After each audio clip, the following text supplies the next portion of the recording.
Today, we're going to talk about the real fears of speaking English and how to break them.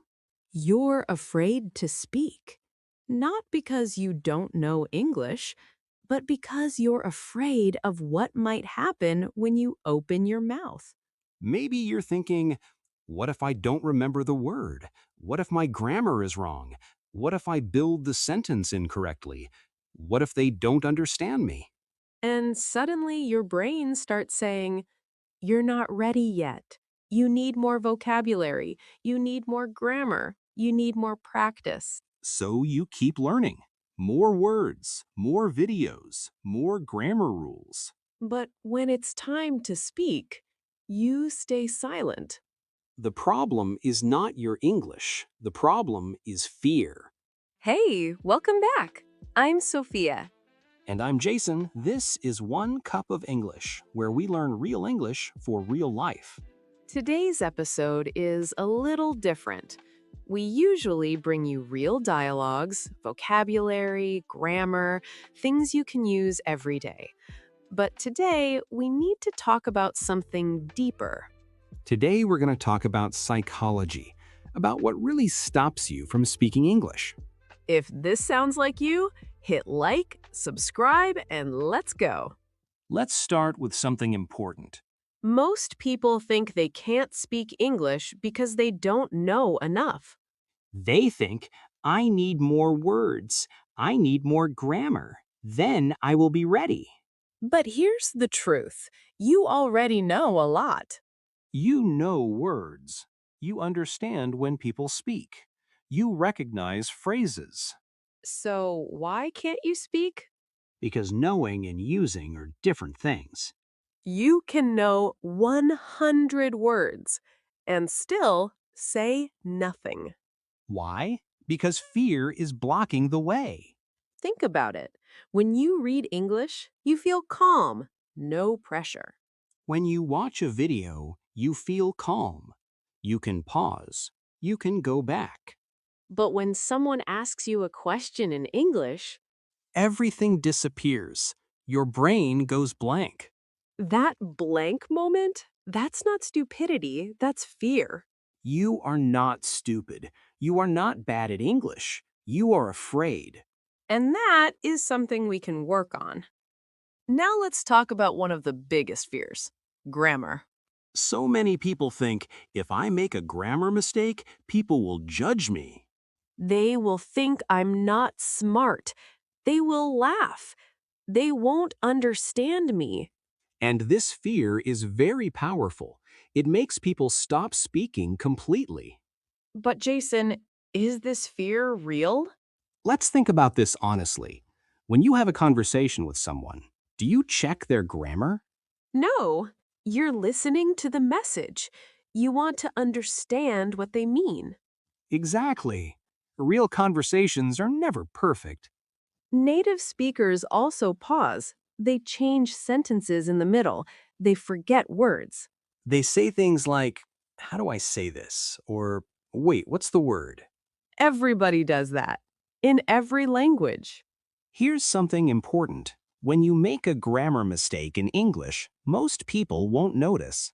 And if they do notice, they don't care. They care about you. They care about your message. A small grammar mistake never stops communication. Fear stops communication. An incorrect sentence but spoken? That's better than a perfect sentence kept silent. Okay, let me describe something that happens to almost everyone.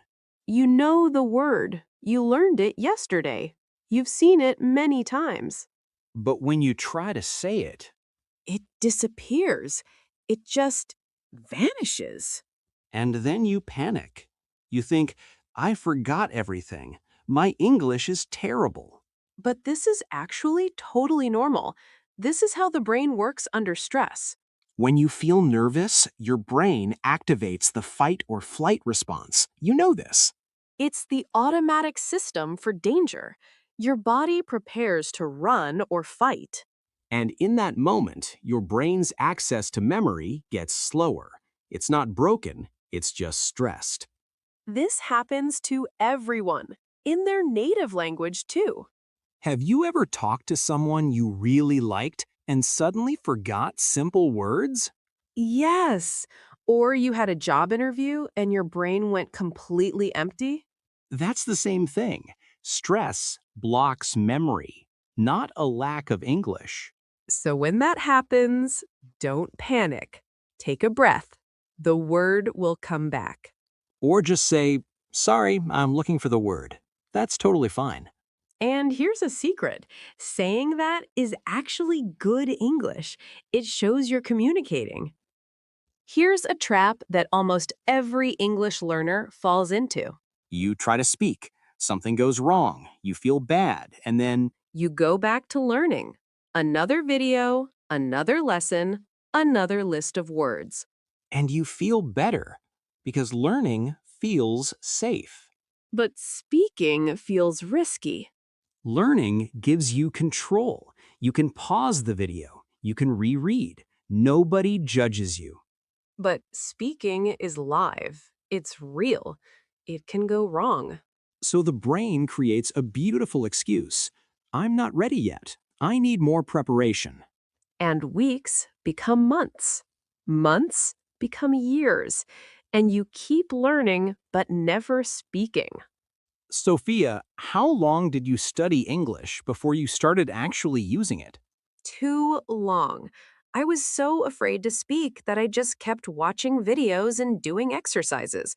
I felt like I was doing something, but I was avoiding the real work.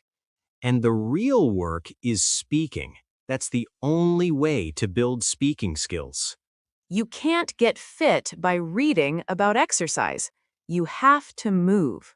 You can't learn to swim by watching videos. You have to get in the water. And you can't become fluent by learning. You have to speak. More input will not fix a speaking problem. Only speaking fixes a speaking problem. Now let's talk about something that not many people admit: the fear of your own voice. Oh yes, this one is real.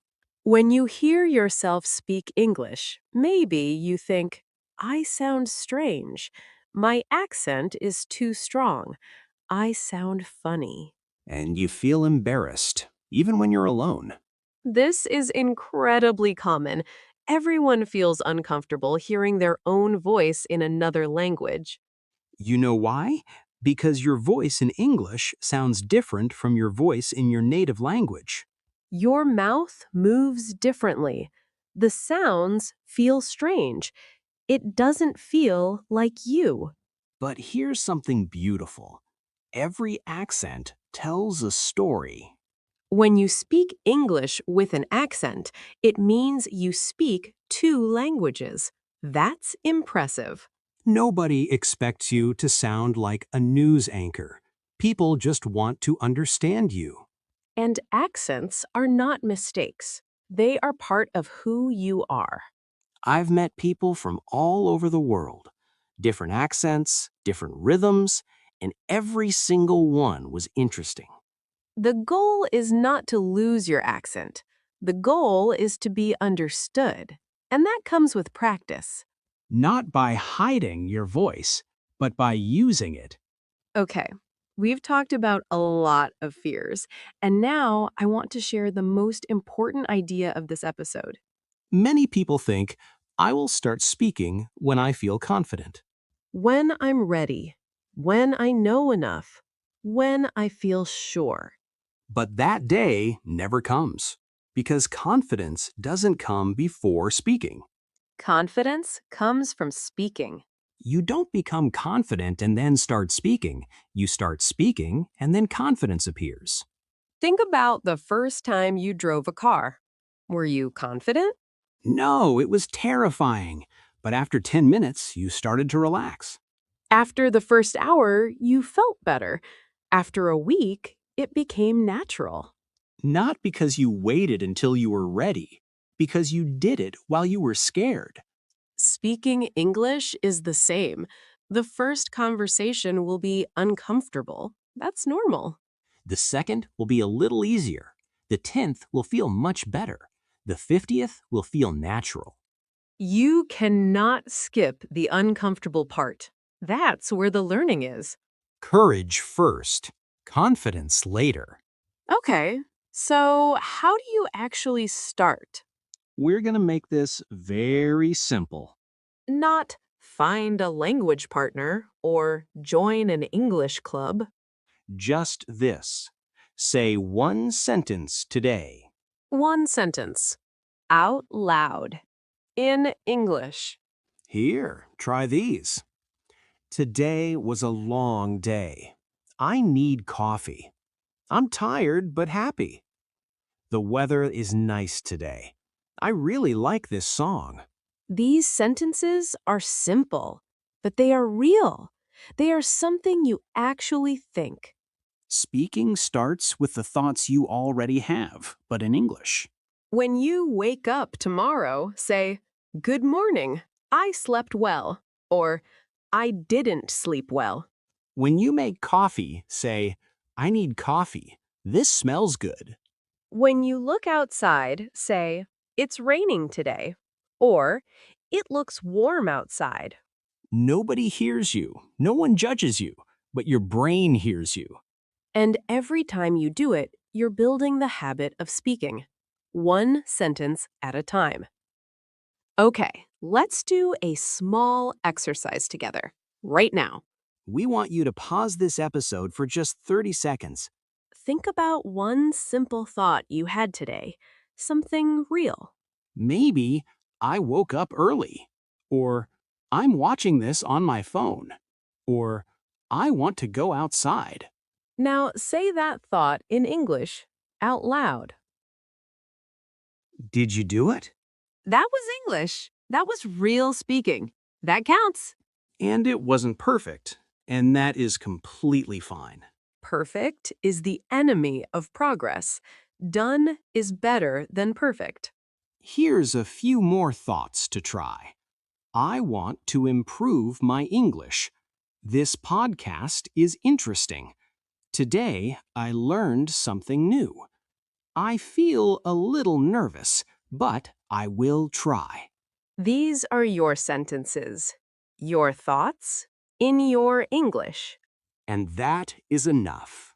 Let's bring everything together. The fear of speaking English is real. We know that. The grammar fear, the memory panic, the voice embarrassment, the "I'm not ready" trap. These are all real, and millions of people feel exactly what you feel. But here's what we want you to remember. You don't need perfect grammar. You don't need perfect vocabulary. You don't need a perfect accent. You need courage to speak. That's it. Just the courage to open your mouth, even when it's uncomfortable, Even when your voice shakes. even when you forget a word. Even when the sentence isn't perfect. Because every imperfect sentence you say is worth more than 1,000 perfect sentences you keep inside. I want to ask you something. What is the biggest fear stopping you from speaking English right now? Write it in the comments. We read every single one, and you might find someone else feels exactly the same. Because you are not alone in this. You never were. If this episode helped you, please like it. Share it with someone who needs to hear this. Subscribe so you don't miss the next episode. And most importantly, the voice you're afraid to hear is the voice that will make you fluent. See you in the next episode. Keep going. You've got this.